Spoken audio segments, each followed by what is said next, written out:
What's up, St. Louis? Jamal Mayers here. Want a chance to watch the Blues like an insider with me? When you become an annual STL Sports Central insider, you're automatically entered to win. We're picking 2 winners, each bringing a guest to join me in the Blues Alumni Suite for the game versus the Edmonton Oilers on Friday, March 13th. That's right, Connor McDavid. We'll have free drinks, heavy appetizers, and an unforgettable night of Blues hockey. Sign up now at STL Sports Central, and I'll see you at the game. And welcome to the Randy Karraker Show on STL Sports Central, presented by DraftKings, where the crown is vacation this week. And Joe Roderick is not vacationing, but he is in the Bay Area for Super Bowl 60. You see Joe right there from Media Row at the Super Bowl. Man, you're looking great. The scene looks great. How you doing? Are you having fun down there? It's, you know what, the week started off a little rough. I was just on with KMOX, and like I told them, it feels like San Francisco found out they were hosting the game about 2 weeks ago. There was a lot of stuff that was, you know, that you would have expected it to be a little more organized, and it's not. But I'm sitting here on Media Row, Randy. The last time you were here, it was Radio Row. Look at this. Look, and then wait till we get back there. Look at this setup that some of these places have out here. Yeah. You got Bleacher Report down there. I know you've got our Barstool guys down there. Our friends before we came on, our friend Michelle Smallman, who's doing tons of digital for ESPN. It really is. It's well beyond Radio Row, and it is Media Row. Did you say it's more podcast and streaming now than radio or TV? Absolutely. And it's all of these places, all of these big setups. Like, you remember, the last time you were here would have been with 101. And what was that like? Did you just have a stand-up banner, maybe a tablecloth, and then you had all the radio equipment, right? That's exactly it. Yep. And these places now, they bring in, like, there's a company here that like brought in recliners for their guests to sit on. Okay. A friend of mine went to the store the other day when he got in on Monday and went and bought a giant, massive TV and a stand to put the TV up behind their set for the whole week. He's going to go return it Friday. So you have this, and honestly, I think it takes away from it, because one of the fun things, and like you see it right now, like you're watching behind me, everybody's walking behind, and I'm not really paying attention to who's walking behind me, but at any moment now, like I just saw like Jameis Winston walk by. Like Jameis Winston could just walk by and eat a W behind me as he's standing, as he's back there. And to me, that's one of the coolest parts of like being down here, is seeing everything going on around it. And when you have these massive 9x9 stand-up things behind you, it ruins it. You don't get the feel that you're on Media Row anymore. It's like you're on your own little personal set. And on top of that, like I will walk through a person's set and not care about it at all, because you're just in the way. Like I'll go, you're filming. Okay. You know what? Hey, you get somebody walking through it. I might be an a-hole for it, but it just, again, we're just out here to have fun. Right. By the way, Bo Jackson just walked on to the Bleacher Report set. So that's just an idea of some of the people that are around here. There's Bo Jackson about 50 feet away from me. Yeah. Joe, primarily for a sports fan, but pretty much for any casual observer of pop culture in America, that really is, it's an unbelievable array of stars that are walking around. And you mentioned Jameis Winston, Bo Jackson, people that football fans know, but Bo Jackson is somebody who's internationally known. You mentioned how Adam Sandler, usually he's promoting a movie down there, but Will Ferrell runs around down there, tons of different stars, and then the football stars that run around there. I mean, all the Super Bowl champions that we know. It's got to be the most star-studded, with all due respect to the ESPYs, the most star-studded event that there is in sports. And the amount of people that will walk around that like you see them and you're like, oh wow, like that's a star right there. And many like they'll just walk by and other people won't recognize them at all. Like yesterday, I was standing outside and Adam Devine, Blake Anderson, Durs, the cast of Workaholics are walking by, and I was like, guys, I want to get a picture with you. And I take a picture, and then a girl next to me was like, oh, can I get a picture too? And I take a picture, and as they walk away, she goes, who was that? And I was like, why'd you want your picture? She goes, you seemed really excited about it, so I thought they were somebody, so I figured you got your picture with them, I should do it too. That's amazing. Now, the biggest star of Super Bowl week has made its way through Media Row, and Joe Roderick actually did get a selfie with the biggest star of Media Row this week before Super Bowl 60. Can you show us who you got a selfie with? Absolutely.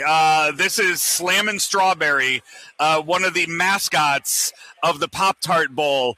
And Randy, we started late doing this because I'm sitting here, we're getting ready to go live. And I said, Randy, hold on. And I threw my headset off and I sprinted over there and got that selfie before I ran back here to put it up on the screen. Yeah. I'm so happy about this. I love seeing you with Slammin' Strawberry.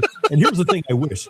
Because I don't think that there is enough of this frivolity involved in the Super Bowl, like in the Pop-Tarts Bowl. I think Slammin' Strawberry needs to be a part of the on-field activities actually at the Super Bowl game on Sunday.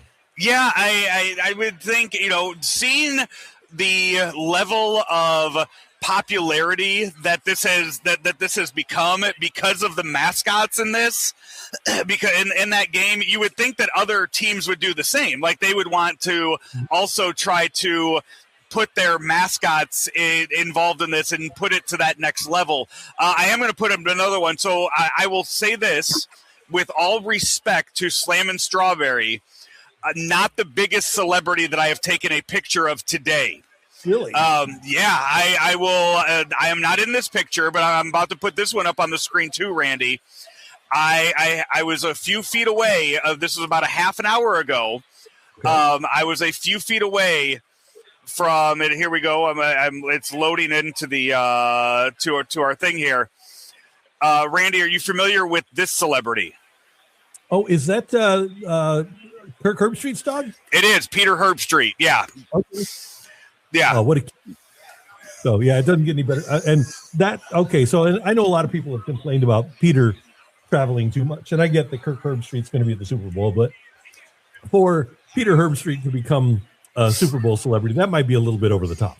I will tell. So you see in the background, you see the green little Jeep behind it. Yeah. So that's so Kurt was doing a interview at the time with Omaha Productions.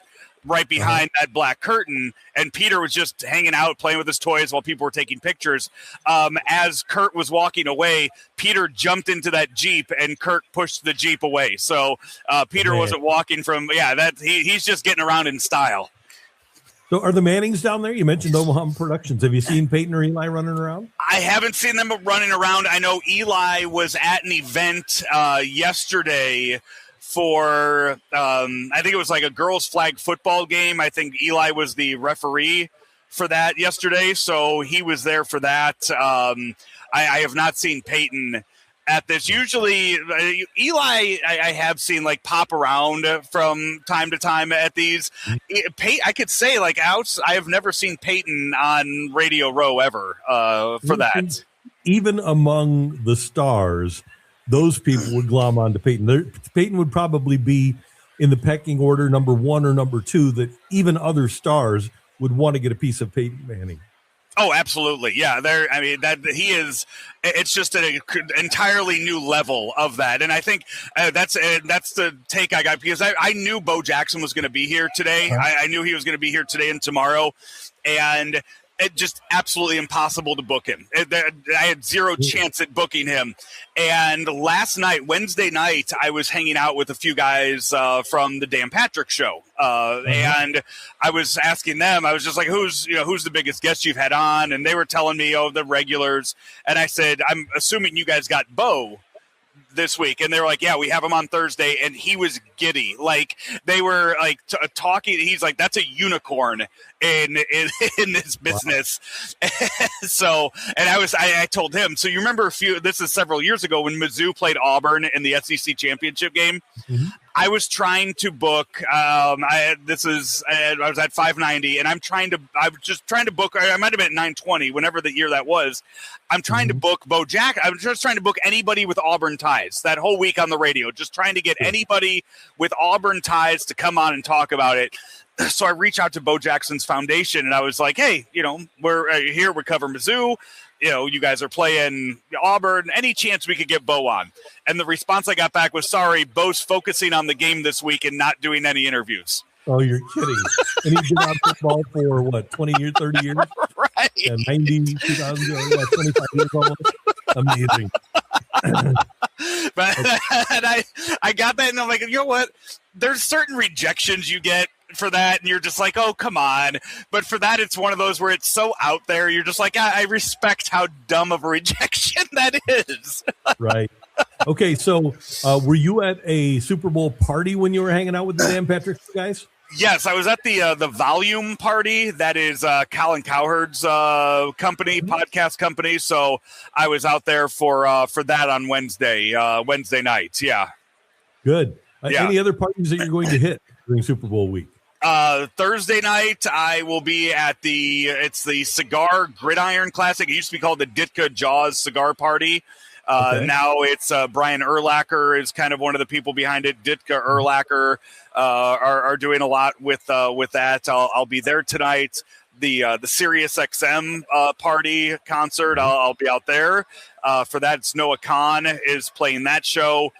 Friday night, really excited. The Madden Bowl, the EA Sports Madden Bowl. Going, huh? Great. Yeah, is Friday. That's Luke Combs, Teddy Swims, Stephen Wilson Jr., and Gavin Adcock for that. Taste of the NFL, my favorite event. My favorite event every year is called the Taste of the NFL. Have you ever had a chance to be at that one? I have. It was awesome. That one's top notch. That's Thursday. Saturday. Lee Steinberg's party's on Saturday. So going to both of those, trying to figure out my way into a few others. That is the best way to put that. There's a few that I have on my radar that I am trying to figure out how I can get in, who I need to call in favors for with that. So we will we'll see how those go. The Bud Light party with Post Malone is a Friday night party. So our friends at Bud Light, maybe they can help you get into that and check out Post Malone and buddies. Yeah, that is on there. So it's weird. I like Post Malone. I am a fan of his. I think for the last 5 or 6 years, I have had tickets or access to one of his concerts or parties. Mm-hmm. And I always end up going with something else. I always end up, and as of right now, like Friday is Luke Combs, and Luke Combs tops Post Malone for me, and I've seen Luke Combs about 5 times, and by the way, here we go. I'm going to go turn this way. As you can see over there, that's Cam Newton with his big hat. There's Cam Newton. So an idea of more craziness around here. I heard an interesting point, by the way, from Von Miller yesterday. He said people, especially young people in their early 20s, that didn't get a chance to see Cam Newton at his best, like in 2015 when he won the MVP. He said people know him for the hats and the outrageous jackets.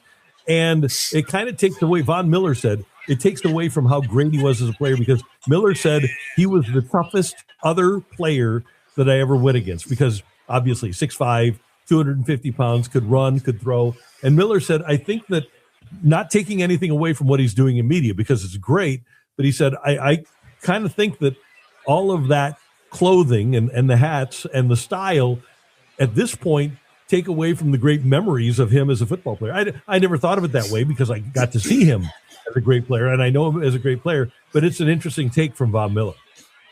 I think if you look at, like, this year, you look, Fernando Mendoza, I was told, is going to be around here on Friday doing the rounds. if you look at like his stats that he won the Heisman with this year, and you go look at the year that Cam Newton had when he won the Heisman, it really puts in the perspective just how damn he was when he was out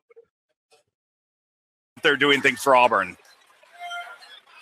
Yeah, he was absolutely unbelievable. And Joe's feed is chopping up a little bit here. And as we get reconnected with Joe, we want you to know about Super Bowl 60 Deserving, a sports book built for the moment. And DraftKings Sportsbook, an official sports betting partner of Super Bowl 60, puts you right in the center of the biggest game of the year, which is Super Bowl 60. There are some great things going on in Super Bowl 60 on DraftKings. And if a player goes down in the first half, well, anything can happen, right? Well, if it does, DraftKings has your back with early exit. You still get paid out in cash if a player goes down in the first half, and it happens immediately once your bet settles. There's no bonus bets and no waiting. And I've been looking at some of the MVP props, and they're great. And I think Sam Darnold's probably going to be the MVP. I go with Seattle to win this game, and obviously he's going to be the quarterback of the winning team. So I think it just makes sense that Darnold would wind up as the MVP. But that being said, and he's at plus 115, I look at a defensive lineman like DeMarcus Lawrence, who could easily get a couple sacks, 2.5 sacks in this game. He's at plus 9,000. Why not put a couple of shillings on DeMarcus Lawrence, or a guy like even JSN, Jackson Smith and Jigba? He's at plus 550 to win the MVP. Fun prop bets right at the front page of DraftKings Sportsbook. And if you're new to DraftKings, new customers can bet just $5 and get $300 in bonus bets if your bet wins. Download the DraftKings Sportsbook app now and use the code STL Sports. That's code STL Sports to turn $5 into $300 in bonus bets if your bet wins. In partnership with DraftKings, the crown is yours. Gambling problem? Call 1-800-GAMBLER. 21 plus, physically present in Missouri. Eligibility and restrictions apply. Bet must win to receive bonus bets, which expire in 7 days. Minimum odds required. For additional terms and responsible gaming resources, see dkng.co/audio. Limited time offer. Hey, Joe, one of the most amazing things about being there on Media Row is that you really don't have time to do the football stuff, right? Because if you're working like you're working now, the teams, they have their interviews on. Do they still do interviews on Thursday, or do they end it on Wednesday now? I'm sorry, I lost you there at the beginning of that. Can you ask it one more time? It used to be that, and it's changed now because the big media night is Monday night, but it used to be that they had various players available on Monday night. The big media day was on Tuesday, but then on Wednesday and Thursday, they also had media availability. Do they still have media availability up through Thursday, or does it end on Wednesday now? No, they still had it. I think they had some today. Again, coaches, but you have the pool reporters that go up there and kind of cover that as well. But the issue with it here is it's so far away because the players are all up near Santa Clara. So if you want to go cover it, you have to take the bus and go all the way up there for that. Like last year in New Orleans, it's so much easier because everything is right there in the middle of it all. So in a town like this, it's just so far away. So not a whole lot of people are going and covering it. Well, and that was my point to start off here, because if you do a show and you're trying to cover the teams, it's almost impossible. If you're a station from Boston or a station from Seattle now, you have to have somebody assigned to covering one or both of the teams, one person for each, because it's impossible to get to both teams. And then you have to have your show people, because if you're doing a show just like you're doing right now, it's almost impossible, if not completely impossible, to get to the hotels to interview the players too. So people think, hey, Joe's at the Super Bowl, it's fun and it's easy. Well, there's a lot of work to do in covering a Super Bowl. And I will say this too, it's funny because thanks Seattle, we talked all earlier this week, the Brendan Donovan trade. I reached out to the Mariners yesterday to talk to them, and I was like, hey, is Donovan going to do any kind of introductory press conference, a Zoom, anything like that? Like we want, we like the video for that. And they wrote back, actually, we're pushing that off until spring training next week because we assume most of our media is in San Francisco right now for the Seahawks. So they thought ahead at least to be like, oh, nobody's going to care about this right now. We'll wait till next week when all this passes. for that. So I did. Yeah, that's plenty. And I was telling Bernie and Ranji this earlier. Usually by now, you also see a huge wave of fans for the teams in the town, kind of taking over the town. Used to see that all the time with the Brady Patriots. So you would just see, the people had booked their tickets and booked their rooms and everything months in advance because they knew, hey, we're going to be in the Super Bowl. We're going to be there. It's a given, it's our given right to be there. And right, yeah. the Chiefs fans have kind of gotten that way recently too over the years. You're not seeing that wave yet. That giant wave has not happened so far this year in San Francisco. That's it's amazing and not amazing. I would think that Seattle people will flood the Bay Area. And a lot of people, by the way, 49er fans, moved to Seattle, going up there with the tech industry and Amazon and Microsoft and those companies that moved up to Seattle. But I would think that with all the money and all the private jets in Seattle, that tomorrow and Saturday you will see a ton of private jets landing there. You remember a couple of years ago in Vegas when Taylor Swift couldn't land her private plane because there were no spots left. All the private plane parking spots had been taken up and she wound up getting there. But that's the way it is with the Super Bowl, is all of these private planes, big money areas like Boston and Seattle. And pretty much to go to a Super Bowl now, you have to own a private plane anyway. So my guess would be if you go to the airport in Santa Clara or San Jose, you'll start seeing a lot of people land mostly tomorrow and Saturday. I would think so. Yeah, that's when Saturday, kind of the whole day to myself and going around to places. I'm hoping to check out a few things in the morning out here, and I would think that's you'll start to see the town start to bustle a little bit. It's weird. Like, I have not been able to shake and get off of Central Time yet either. So I'm up every day at like 4:30 and thinking it's 6:30 and thinking that I've like slept in. So yeah, I'm ready to hit the ground running. It'll be real fun next week when I'm in Eastern Time down in Florida for that. I'll be really thrown off by then. Yeah, no doubt about it. Hey, I want to touch on the game a little bit, and we mentioned in our DraftKings the odds, and Sam Darnold is plus 135, and that's logical, and May is second in those rankings. But I want to know who you think is going to win, and then who you think is going to be the MVP. I know the Seahawks are favored in this. I like the Patriots, and I like the Patriots because of the experience they have with the coaching staff right now. We talked about the fact that, the Patriots, they're not a few years. I mean, the dynasty, the Brady dynasty, the Belichick dynasty just ended a couple years ago. Remember who was a part of that dynasty? Mike Vrabel, the head coach of he's never coached in a big game like this, but he's been in them. He's been around them. And there's a lot of people on that Patriots coaching staff that still remember how this works too, and they're very familiar with how this works. And I think that they will not be overwhelmed with everything that's happening here. So I do think that the Patriots have I think the Patriots have a very good shot at winning. I would take them out. I would outright to win the game on Sunday. All right, and then who do you have as your MVP then?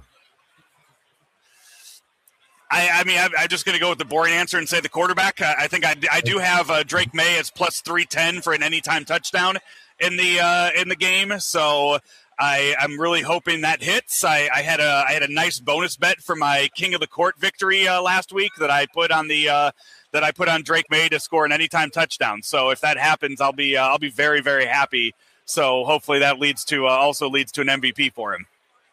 There you go. And I'm going to go with Darnold, and I'm going to go with Seattle too. This is going to be an interesting couple of years. California has 2 in a row, Santa Clara this year, and the next year the Super Bowl is back at SoFi Stadium. And California's raking in the cash, aren't they, from hosting these Super Bowls? Yeah, and the email they sent out too. I guess the laws here in in California, like you needed to hire a union guy to kind of put together some of these sets for you. So the companies weren't able to come in and do that. They sent an email being like, hey, if you need anything built, it's got to be union. So that was interesting. I don't know if that's a San Francisco thing, a California thing. So yeah, what is it, LA? And then it goes back to Vegas, I think. And then it's unknown after that as they're waiting for a few of the other ones to get built. Over the years, I hope I could stick around and do this long enough to see a Super Bowl in Chicago, in Nashville, places like that. I hope, I hope those happen sooner than later. Yeah. By the way, we just got word that David Hoffman, who is a billionaire from Washington, Missouri, I'm not familiar with him. He finished second in the bidding on the Blues when Tom Stillman took over in 2012. He just took over the Pittsburgh Penguins. He says he wants to buy the St. Louis Cardinals. Joe, last I talked to Bill, and I spoke to Bill DeWitt Sr. and Jr., or Jr. and the third. I saw them last night, but I didn't talk to him. But last month, less than a month ago, 3 weeks ago, in asking the DeWitts if they had any interest in selling the franchise, because these rumors abound, I just got an eye roll. No, we have no interest in selling the franchise. I wonder, though, because there is a price on everything, I wonder if this guy, David Hoffman, is willing to make the necessary offer to at least have the DeWitt family think about it. I mean, I'd like to buy the Cardinals. Like, I think we'd all like to. Sounds like this guy has the ability to do that and pay the money for it. But yeah, I think that's the big thing is how much they would be worth. And 4 billion? Would you say 4 billion, 5 billion? Like, what would you put that starting point at? Yeah, I would say value probably at 3.5 to 4, and I would say to make it worth their while, you're probably talking 5 to 5.5. Right, and if that's the case, do you blame the DeWitts if they were to do it then? See, I think it depends. I think it depends on the involvement of Bill DeWitt Jr., the desire of Bill DeWitt III. I think Bill DeWitt III might be, and this is just from observation and nothing else, I think he might be more inclined to sell. I don't think as long as Bill Jr. is here with us and engaged, I don't think he'll sell this franchise. I don't think that he would allow that. I think there's more of a chance of that happening with Bill III. But baseball, Joe, as you know, is still a really good investment, and that value isn't going to go down. If Rob Manfred achieves what he wants to achieve in the next 3 or 4 years with TV revenue and the increase in revenue that baseball teams are enjoying and the value of the franchise is going up, why not wait to sell? And I mean, it could be a situation too. Like he could buy in, he could buy shares of it, and right now we're the story came out yesterday of how much the Cardinals are losing with the TV deal, mm-hmm. And if you bring another multi-billionaire into the mix, and when this rebuild takes shape in 27, 28, and you are able to throw more money into it, it would help to have another person involved who has a lot of money to throw around in it. So maybe it's not a selling aspect, maybe it's not a buy, or I guess buying the team, maybe it's more of buying into the team and wanting to be a partner in all of this. Yep. And David Hoffman in the story at the St. Louis Business Journal says that he and his sons are buying a controlling interest in the Penguins pending approval from the NHL. He said from there, he wants to pay the Penguins off and have complete ownership of that franchise. And then he said, we'd like to buy the Cardinals. He added, though, in being interviewed after the event, that he has not spoken to the DeWitt family. When asked if the franchise is for sale, he replied, everybody tells us no. So it's one thing, like you said, you'd like to buy the Cardinals too. Right. But if they aren't for sale, then there's not much to talk about. Yeah, So, it's probably good business to throw it out there and say, hey, I want to buy it. Like, there's probably franchises out there that maybe don't have a whole lot of people clamoring for them. I think of the amount of people right now that would like to buy the Dodgers, and to think what that's.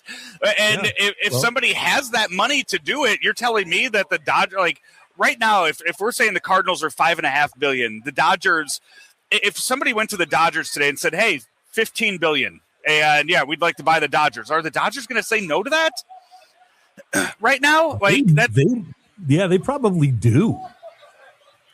I mean, here's a guy in Mark Walter who's sitting on $345 billion. Okay. I mean, he just spent $10 billion to buy the Lakers. So I don't think money means anything. I think the Lakers and the Dodgers are in such a different realm, right, Joe, that now Hal Steinbrenner, you might be that might be a better one to ask. Who says no if somebody offers $15 billion for the Yankees? Does Hal Steinbrenner say no? That might be a sale that takes place. Yeah, and that would be, for the Steinbrenners to not be the owners of the Yankees anymore. That would be that would be weird to see in that. But you look around, like the Padres right now are for sale. I think I saw earlier today, like there's a company out of South Korea that is interested in buying the Padres, and the Padres have made it known that they're out there and for sale. You're about to have you're about to have an NFL franchise that is for sale. The Seahawks said that they're going to be selling after the Super Bowl this year, so that why not? This is the highest peak that they're going to be at right now for that. So why not do that and sell? Maybe think about how much more money you get if you win a Super Bowl and then sell right after that. Right. And the NFL franchises keep going up and up and up. So if there's people out there that are going to do it and they're going to make the teams competitive, and I think that's the big thing too. If they're going to be out there and try for that, and if he wants to buy, if somebody wants to buy into the Cardinals, why would you say no? Because if right now he's already bought into the Penguins, do you really want somebody with that kind of money to then turn to the Pirates and say, hey, what about you guys? And then somebody that wanted to buy you, now they're competing against you with a lot of money. Yep. And David Hoffman is, and I don't know much about him, but as we just think about him right now, a billionaire, he's the guy that is working to invest in Augusta and make Augusta a tourist attraction, Augusta, Missouri. He's from Washington, Missouri, and has multiple companies. So that'll be an interesting one to keep an eye on. By the way, Joe, I just saw this morning that Joe Lacob, the owner of the Warriors, is interested in buying the Padres. He would have to obviously be approved by major league owners and is not somebody that they have been want to allow into their group in the past. But he wants to buy them, and he's already made the fact-finding trip to San Diego. Previously pursued ownership in the A's and Angels and didn't get those, but now is looking at the Padres. Wouldn't you just like for a day just be involved in owning a sports team? I would just love that. Like that's where all these billionaires should be. Like if I was a billionaire immediately, like. And it doesn't even matter what franchise, what level, like a hockey team, whatever that goes for. Like just to say that you're an owner of a team, and it shows how devoted a guy like that is. That you said he's tried to buy the A's, tried to buy the Angels. It's these rich people that are just they see the money involved in it, but they're also huge baseball fans, sports fans. They want to be involved in this so bad, and. There's only 30 pieces of that pie that you can get involved in. In the NFL, there's 32 of those. Like you're one of 32 if you're owning one of those teams. And more we are seeing these guys become faces of the franchise too. They're not just kind of in the background anymore. They're making it about themselves. So, God, I'm trying to wrap my head around some of the money that this is going to be, that these are going to go for. And it's crazy to think about. It is remarkable. All right. So you're going to be in the Bay Area for a couple of days, but the next time we talk to you, you're going to be on the other side of the country, right? I will be back in studio Monday. I will be there in studio with you guys on Monday for that. And then Tuesday, I will be flying down to Jupiter. Claves and I will be down there for spring training coverage for the first week of pitchers and catchers reporting and introducing everybody to, the Cardinals roster for 2026, because that's going to be a pretty hefty job. Yeah, no, there's a lot to learn with the 2026 Cardinals, no doubt about it. Great stuff as always, Joe. Have a great time there. Be careful, and we'll see you back here on Monday. I was supposed to ask you before we go, Randy, when I was on with Bernie earlier, and we were talking about the fights that broke out here yesterday. He told me that he remembered possibly you or DeMarco possibly being involved in a scuffle here on Radio Row. It was not me. It was DeMarco. Yeah, somebody was getting involved, as you see when you walk around the area, especially when you have a celebrity there. People have a tendency to get a little bit over enthusiastic. And I think we were talking to Snoop, and somebody tried to walk into our little cubicle area. And, Bernie, I believe Bernie said it was Warren Sapp. Was it Warren Sapp? Oh, Sapp. Okay. That one was, yeah. You have multiple stories. Oh, yeah. So the Warren Sapp one, Warren Sapp's just a weird guy, as you know, his past, his legal past will tell you. And so it was after, it was just a throwaway line. So it was me, DeMarco, and Sapp. And I said, after DeMarco had beaten you guys in the NFC Championship game, you guys come back and win the Super Bowl. So could you guys be better friends now because you both have championships? And he said, what are you talking about? We've all been good. What are you trying to do here? What are you trying to do? So Warren Sapp tries to go nut job. He does go nut job. And I just shut it down. I said, thanks for joining us. Appreciate it. And got him out of there. But it was like the weirdest response to a throwaway line I've ever encountered. And even DeMarco, who was friends with Warren Sapp, and you know DeMarco, he's always smiling and always happy. He thought it was one of the weirdest things that he had ever encountered as well. It was really a strange vibe that you got from Warren Sapp. And that was one of the weekends, by the way, that he wound up getting arrested. So you wondered what was going on with him. And maybe something had already happened before he got arrested. He may have been arrested at multiple Super Bowls, but I was at one he was arrested at. Yeah, well, okay. I believe Ben and I were like hanging around one of the areas as Kurt's walking by. Kurt Warner's walking by right now. Oh, tell Kurt we all said hi in St. Louis. Yeah. So he's right there. It's that would be I was in the hotel lobbies when he got arrested for having people in his room that he shouldn't have. Oh yeah, yep, that was one of them. Yep, that was one of them. And then the other one was somebody was just trying to. I think we were interviewing Snoop, and somebody. So I'm sitting on the inside, and DeMarco's got the outside chair, and then Snoop is across from us, and our door area is to the right of DeMarco, and so I'm looking at this person who's trying to walk into our little cubicle area just to get to Snoop and get an autograph or something. And DeMarco arm bars this person. And DeMarco was 305 pounds at that. He was over 300 pounds and still very strong. And this person, man, you should have seen the look on his face. Oh, I just pissed off the wrong person. And they backed off in a big hurry. But it was always good to have a guy like these. One other thing, Joe, interesting about Super Bowl week was when I went down there in Indy with the late, great Chris Duncan and Dee Farr. And you could ask Michelle about this, too, because she was with us. And we would try to get into parties without passes or anything. And Chris Duncan's World Series ring held more weight than DeMarco's Super Bowl ring. It was amazing. Dunk could go up to a door and say, he'd flash the ring and say, hey, can you get me in? And the guy'd say, yeah, no problem. He'd say, I got these 3 friends too. Yeah, no problem. And so the world, and then Dee Farr would try it with a Super Bowl ring, and it just didn't have the same effect for some reason. So just keep that in mind. If you run into any world champion baseball players down there, if they have the ring with them, it carries weight. That's back in the day. Yeah, Ben Boyd would always bring his Cardinals ring to these. Yeah, never. Ben didn't have the same effect for that. Ben would have to put on sunglasses and tell people he was Pitbull. I think that would carry more. Yeah, that's awesome. That's but no, yeah, a little Pitbull, just a Pitbull puppy. But yeah, he would try to do he sometimes it worked, and then we would be at a party and Pitbull would be there, and it's like, wait, that's not you. Yeah. But no, I could see that. That's the only scenario, by the way, and I love Snoop, but it's the only scenario in which I would have gone to a Snoop concert is at a Super Bowl party.